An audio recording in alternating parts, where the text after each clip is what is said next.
Hello friends, welcome to SAT, Centers Tuition Center Marathumadi and Puthanvelikara. Please subscribe to our YouTube channel for new updated videos and also visit centerstuition.blogspot.in. നമ്മൾ പഠിക്കാൻ പോകുന്നത് Chapter 5 Trigonometry, SSLC Maths, Trigonometry. നിങ്ങൾക്ക് ഈ video ഇഷ്ടമായെങ്കിൽ please like, share and comment. നിങ്ങൾ കൂടുതൽ ലൈക്കുകളും ഷെയറുകളും കമന്റും നൽകുമ്പോഴാണ് പിന്നീട് ഈ വീഡിയോന്റെ ബാക്കി ഭാഗങ്ങൾ ഞങ്ങൾ അപ്ലോഡ് ചെയ്യാനായിട്ട് സാധിക്കുകയുള്ളൂ. So please like and share all these videos. Okay. Part 2 Values of angle 45 degree. കഴിഞ്ഞ പാർട്ട് 1 ൽ നമ്മൾ പഠിച്ച കാര്യം ഒന്നും കൂടി നമുക്ക് റിവ്യൂ ചെയ്യാം. Trigonometry deals with right angle triangles. Means മട്ടത്രികോണത്തെ ആസ്പദമാക്കിയാണ് trigonometry നിലനിൽക്കുന്നത് തന്നെ പഠിക്കുന്നത് തന്നെ. അപ്പോൾ 90 ഡിഗ്രി ആണെന്നുള്ള കാര്യം മറക്കണ്ട. Okay, 90 degree. 90 ഡിഗ്രിയുടെ ഓപ്പോസിറ്റ് കിടക്കുന്ന വശത്തെ നമ്മൾ ഹൈപ്പോട്ടിനസ് അഥവാ കർണം എന്ന് വിളിച്ചു. കർണം. ഓക്കെ, ഇറാണേ. ഓക്കെ, ഈ ആംഗിളിനെ ബേസ് ചെയ്തിട്ടാണ് നമ്മൾ പറയുന്നതെങ്കിൽ ഈ ആംഗിൾ നേരെ കിടക്കുന്നത് ഓപ്പോസിറ്റ് സൈഡ്, എതിർവശം.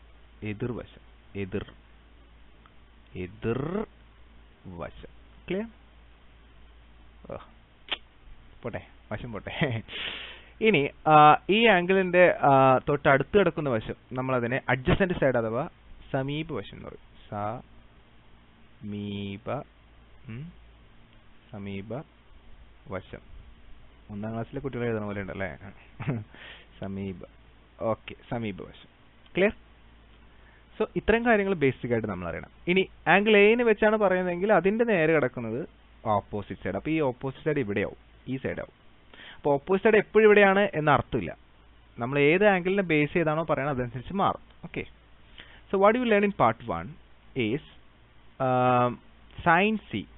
സൈൻ എന്ന് പറഞ്ഞു കഴിഞ്ഞാൽ ഓപ്പോസിറ്റ് സൈഡ് ബൈ എന്താണ് ഹൈപ്പോട്ടിനസ്, എതിർവശത്തിന്റെ കർണം കൊണ്ട് ഹരിക്കണം.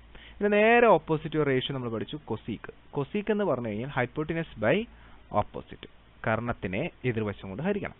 ഓക്കെ, അപ്പോൾ അത് പഠിച്ചു. കോസ് എന്ന് പറഞ്ഞാൽ അഡ്ജസന്റ് സൈഡ് ബൈ എന്താണ് ഹൈപ്പോട്ടിനസ്, സമീപവശം ഡിവൈഡ് ബൈ കർണം. ഇവിടെ സീക്ക് അതിന്റെ നേരെ ഓപ്പോസിറ്റ്, കർണം ഡിവൈഡ് ബൈ സമീപവശം, hypotenuse divide by adjacent side. അതുപോലെ ടാൻ എന്ന് പറഞ്ഞാൽ opposite side by adjacent side, എതിർവശം ബൈ സമീപവശം. കോട്ട് എന്ന് പറഞ്ഞു കഴിഞ്ഞാൽ അഡ്ജസന്റ് സൈഡ് ബൈ എന്താണ് സമീപവശം ബൈ ഓപ്പോസിറ്റ് സൈഡ്, എതിർവശം. സോ ഇത് നിങ്ങൾക്ക് മനസ്സിലാവുന്നില്ല അല്ലെങ്കിൽ എന്താണെന്ന് പിടികിട്ടുന്നില്ലെങ്കിൽ please visit part 1 before watching this video. Okay, so നമുക്കിനി പഠിക്കേണ്ട 45 ഡിഗ്രി, 30 ഡിഗ്രി, 60 ഡിഗ്രി ഇതിന്റെ ആംഗിൾസ് വരുന്ന വാല്യൂസ് ആണ്. സോ നൗ ഇപ്പോൾ നമ്മൾ കോൺസെൻട്രേറ്റ് ഓൺ 45 ഡിഗ്രി. പിന്നീടുള്ള വീഡിയോയിൽ നമ്മൾ 30, 60 ഡിഗ്രിയും പഠിക്കും. ഓക്കെ, ഇതാണ് നമ്മുടെ മട്ടത്രികോണം എ ബി സി. ഇതിന്റെ ഒരു പ്രത്യേകത എന്ന് പറഞ്ഞു കഴിഞ്ഞാൽ ഇതിന്റെ രണ്ട് വശങ്ങളും സെയിം ആണ്. ഈ വശവും സെയിം ആണ്. And this angle is equal to 90 degree. അത് എത്ര ഡിഗ്രിയാണ്? 90 ഡിഗ്രി. നമുക്കറിയാലോ 90 ഡിഗ്രി. ഓക്കെ, 90 ഡിഗ്രിയുടെ ഓപ്പോസിറ്റ് നമ്മൾ എന്ത് വിളിക്കും? Hypotenuse. Clear? And consider this angle C. Okay, ഇത് 90 ഡിഗ്രിയുടെ ഓപ്പോസിറ്റ് എന്താണ്? ഹൈപ്പോട്ടിനസ്. ഈ സിയുടെ ഓപ്പോസിറ്റ്, സിയുടെ നേരെ ഓപ്പോസിറ്റ് നമ്മൾ എന്ത് വിളിക്കും? ഓപ്പോസിറ്റ് സൈഡ് എന്ന് പറയും. ക്ലിയർ? സിയുടെ തൊട്ടടുത്ത് കിടക്കുന്നത് എന്താണ്? Adjacent side. സാറ് പറഞ്ഞു ഈ രണ്ട് ത്രികോണത്തിന്റെയും ഈ വശങ്ങൾ എന്താണ്? സെയിം ആണെന്ന് പറഞ്ഞു അല്ലെ? അതിന്റെ അർത്ഥം ഇവിടെ 5 സെന്റിമീറ്റർ ഉണ്ടെങ്കിൽ ഇവിടെയും എത്രയാണ്? 5 സെന്റിമീറ്റർ. ക്ലിയർ? ഇവിടെ 90 ഡിഗ്രിയും ഉണ്ട്. അപ്പോൾ പിന്നെ ഈ കോണുകൾ എന്തായിരിക്കും? It's very simple. നമ്മൾ പഠിച്ചിട്ടുണ്ട് ഒരു ഐസോസെലസ് ട്രയാങ്കിൾ, അതായത് രണ്ട് വശങ്ങൾ സെയിം ആയ ഒരു ത്രികോണത്തിന്റെ രണ്ട് കോണുകൾ എന്തായിരിക്കും? സെയിം ആയിരിക്കും. അപ്പോൾ ഓൾറെഡി ഇവിടെ 90 ഡിഗ്രി വന്നതുകൊണ്ട് ഇനി 90 ഡിഗ്രിക്ക് സാധ്യതയുള്ളൂ. അതായത് ഈ രണ്ട് കൂട്ടിക്കഴിഞ്ഞാൽ 90 ഡിഗ്രി കിട്ടണം. ഓക്കെ, എന്നാൽ അത് രണ്ട് തുല്യമാകണം. അപ്പോൾ ഇത് എത്ര വെച്ചുണ്ടാവും? 45 വെച്ച് ഇവിടെ ഉണ്ടാവും. ഇവിടെ 45, ഇവിടെയും എത്രയാണ്? 45. വെരി സിമ്പിൾ അല്ലേ? Okay, clear? Consider this is 1 unit. So this will be 1 unit. ഇതൊരു യൂണിറ്റ് ഉണ്ടെങ്കിൽ ഇതും എന്താണ്? ഒരു യൂണിറ്റ് ഉണ്ടാവും. Like this. Okay, 1 unit, 1 metre, 1 metre. Then what will be hypotenuse? Hypotenuse കർണം എത്രയുണ്ടാവും? It's very simple. അത് നമ്മൾ പൈതഗോറസ് തിയറം ഉപയോഗിച്ച് അപ്ലൈ ചെയ്യാം. ലംബം ഇതാണ് പാദം, base and perpendicular. So very simple. കർണം is equal to root of base square, that is 1 square, plus perpendicular square, that is again 1 square, is equal to root of 1 plus 1 is equal to root 2. It's very simple. So hypotenuse is equal to root 2. Okay. So root 2 meter. ഇതാണ് 45 degree വരുന്ന കേസുകൾ. Okay. എന്താണ് sir ഇതിൻ്റെ അർത്ഥം? ഇതിൻ്റെ അർത്ഥം suppose നിങ്ങൾക്കൊരു മട്ടത്രികോണം ഇവിടെ ഉണ്ട്, ഇത് 5 ഉണ്ടെന്നായിരിക്കും. അതിൻ്റെ അർത്ഥം ഇവിടെയും എത്ര തന്നെയാണ് 5. കാരണം ഇവിടെ 1, ഇവിടെയും എന്താണ് 1, രണ്ട് സെയിം ആയിരിക്കും. ആൻഡ് ഹിയർ ഹൈപ്പോട്ടനസ് എന്ന് പറയുന്നത് റൂട്ട് 2 ഇൻറ്റു ഇവിടെയുള്ള സംഖ്യ, അതായത് 5 റൂട്ട് 2. ക്ലിയർ? ഇവിടെയുള്ള 5 into root 2. Okay. Another example പറഞ്ഞു കഴിഞ്ഞാൽ സപ്പോസ് ഇവിടെ 1 അല്ല, ഒരു 10 ആണെന്നായിരിക്കും. ഇവിടെയും എന്തായിരിക്കും 10. Clear? 10. So what will be the hypotenuse? Very simple, 10 root 2. അതായത് ഇതിന്റെ ബേസ് ഒരു unit 1 is to the perpendicular 1 raised to hypotenuse എന്താണ് root 2. ഈ റേഷ്യോയിലായിരിക്കും എപ്പോഴും ആര് വരിക? 45 ഡിഗ്രി ഉള്ള ഒരു മട്ടത്രികോണം വരിക. അതിന്റെ പാദം ബേസ് 1, ലംബം perpendicular 1 and hypotenuse root 2. Clear? Okay. Yes. Then നമുക്കത് ഉപയോഗിച്ചിട്ട് ഇതിന്റെ ട്രിഗണോമെട്രി റേഷ്യോസ് എന്താണെന്ന് നോക്കാം. ഓക്കെ.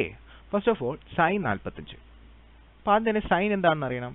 എന്താണ് സൈൻ? സൈൻ എന്ന് പറഞ്ഞാൽ opposite side, that is this side, divided by hypotenuse, that is this side.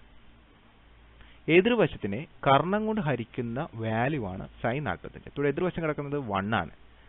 1 divided by കാരണം എന്താണ്? റൂട്ട് 2. ക്ലിയർ ആയോ? മനസ്സിലായോ നിങ്ങൾക്ക്? ഇങ്ങനെയാണ് സൈൻ 45. ഇപ്പോൾ സൈൻ എന്താണെന്ന് നിങ്ങൾ കാണപ്പടം പഠിച്ചില്ലെങ്കിൽ നിങ്ങൾക്ക് അത് കണ്ടെത്താനായിട്ട് പറ്റില്ല. മാത്രമല്ല ഈ വാല്യൂസ് നിങ്ങൾ കാണപ്പടം പഠിക്കണം. ഓക്കെ, നോക്കൂ. അപ്പോൾ sine 45 means opposite side by hypotenuse, that is here it is equal to 1 divided by root 2. Similarly, cos 45 very simple, adjacent side by hypotenuse, here 1 divided by root 2. Then tan 45 എന്താണ്? opposite side by adjacent, that is the 1 by 1, it is equal to 1. ഇതിന്റെ ഉത്തരം എന്താ? 1 by 1 is equal to 1. Okay. ഇനി ഇതൊക്കെ ഒന്ന് തിരിച്ചിട്ടാൽ, അതായത് hypotenuse by opposite ഇട്ടാൽ നിങ്ങൾക്ക് എന്ത് കിട്ടും? കൊസീക്ക് കിട്ടും. ഹൈപ്പോട്ടനസ് ബൈ അഡ്ജസെന്റ് ചെയ്താൽ നിങ്ങൾക്ക് സീക്കും കിട്ടും. അഡ്ജസെന്റ് ബൈ ഓപ്പോസിറ്റ് ചെയ്താൽ നിങ്ങൾക്ക് എന്താണ്? കോട്ടും കിട്ടും. Clear? So what you learn? Sine 45 എന്ന് പറഞ്ഞു കഴിഞ്ഞാൽ it is 1 by root 2. So what will be the cosec 45? എന്തായിരിക്കും? വെരി സിമ്പിൾ, അത് തിരിച്ചിടാം അല്ലേ? That is root 2 by 1 is equal to root 2. Clear? Similarly, cos 45 1 by root 2. Then sec 45 തിരിച്ചിട, that is root 2 divided by 1. Okay, and the answer is equal to root 2. Clear? Then tan 45 is equal to 1 by 1. cot 45 എന്താണ്? തിരിച്ചിട്ട അത് തന്നെ. എന്താണ് കേട്ടാ? 1 by 1, that is equal to 1. So ഇത് നമ്മൾ എങ്ങനെ ഓർത്തിരിക്കും sir? Very simple ആണ്. നമ്മൾ ട്രയാങ്കിൾ ഓർത്തിരിക്കുക. ഈ ട്രയാങ്കിൾ ഇങ്ങനെ വരയ്ക്കുക. ഇവിടെ നമ്മൾ 45 ഡിഗ്രി എന്ന് അടയാളപ്പെടുത്താം. ഇവിടെ 1, ഇവിടെ 1, ഇവിടെ റൂട്ട് 2. ഇത് മനസ്സിൽ ഇങ്ങനെ ഇട്ടേക്കാം. എന്നിട്ട് സൈൻ 45 ഡിഗ്രി ചോദിക്കുമ്പോൾ നമ്മൾ ഇതിന്റെ ഓപ്പോസിറ്റ് ആലോചിക്കുക, അതായത് 1 divided by hypotenuse root 2, 1 by root 2. Suppose sec 45 ആണെങ്കിൽ എന്ത് ചെയ്യണം നമ്മൾ? സീക്ക് എന്ന് പറഞ്ഞു കഴിഞ്ഞാൽ കർണം, that is root 2 by adjacent side, root 2 by 1. അങ്ങനെ ഈ ട്രയാങ്കിളിൽ നിന്ന് നമ്മൾ കണ്ടെത്താനെങ്കിലും പഠിക്കണം, അല്ലെങ്കിൽ കാണപ്പടം പഠിക്കണം. ഇതൊരു പ്രത്യേകത. സൈൻ 45ന്റെയും കോസ് 45ന്റെയും വില സെയിം ആണ്. പിന്നെ നമുക്കറിയാം ടാൻ തീറ്റ എന്ന് പറഞ്ഞാൽ അത് സൈൻ തീറ്റനെ സൈനിനെ നമ്മൾ കോസ് കൊണ്ട് ഹരിക്കുന്നതിന് ഈക്വൽ ആണ്. അപ്പോൾ നിങ്ങൾക്ക് സൈൻ 45 ബൈ കോസ് 45 ചെയ്താൽ ടാൻ 45 കിട്ടും. അതായത് 1 by root 2, 1 by root 2 വെട്ടിപ്പോവും. That is equal to 1. കിട്ടിയോ? അല്ലെങ്കിൽ കോസ് 45നെ സൈൻ 45 കൊണ്ട് ഹരിച്ചാൽ കോട്ടും കിട്ടും. ഓക്കെ, അത്തരം കാൽക്കുലേഷൻസ് SSLC ലെവലിൽ വരാത്തതുകൊണ്ട് അതിനെക്കുറിച്ച് നമ്മൾ കൂടുതലായിട്ട് പറയുന്നില്ല. എന്തായാലും ഈ വാല്യൂസ് നിങ്ങൾ ഓർത്തിരുന്നാൽ ഇനി വരുന്ന എക്സസൈസുകൾ വളരെ സിമ്പിളായിട്ട് നമുക്ക് ചെയ്യാം. ഓക്കെ, സോ എന്താ നമ്മൾ പറഞ്ഞു വന്നത്? 1√2 1:1:√2 ഇതാണ് 45 ഡിഗ്രിയുടെ എന്താണ് റേഷ്യോ. ഇക്കാര്യം ഓർത്തിരിക്കുക, വാല്യൂസ് ഒക്കെ പഠിക്കുക. Okay, thank you. Please subscribe to our YouTube channel for new updated videos. Thank you once again.